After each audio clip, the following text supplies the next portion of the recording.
Wakil Ketua Umum Partai Golkar, Bambang Susatyo, mengungkap rencana pertemuan Ketua Tim Pemenangan Nasional Ganjar Mahfud Arsyad Rashid dengan Presiden terpilih Prabowo Subianto. Bambang Susatyo menyebut Ketua TPN Ganjar Mahfud Arsyad Rashid telah datang ke rumahnya dan berencana untuk menemui Prabowo. Bamsud menyebut pertemuan itu sebagai silaturahmi di momen Lebaran. Rencana kunjungan ini telah dijadwalkan oleh Arsyad.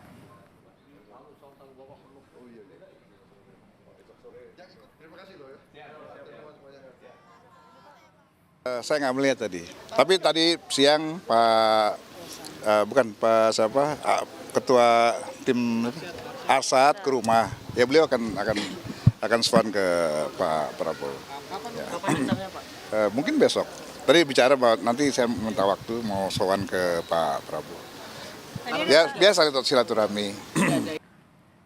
Saudara Ketua Harian Partai Gerindra Sufmi Dasko Ahmad merespon 2 kali kunjungan Ketua TKN Prabowo Gibran Rosan Ruslani ke kediaman Megawati di hari Lebaran sebagai inisiatif pribadi Ruslan.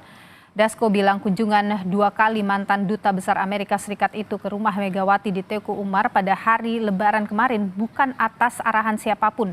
Dasko yakin Rosan sudah menyampaikan isi pertemuannya dengan Ketum PDIP itu kepada Prabowo Subianto.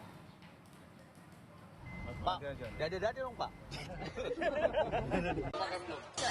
Saya rasa pertemuan Pak Rosan dengan Bu Mega itu adalah inisiatif atau keinginan silaturahmi dari Pak Rosan ya. Memang kemudian disampaikan beberapa hal kemarin sore yang detailnya saya juga belum terlalu jelas. Ya.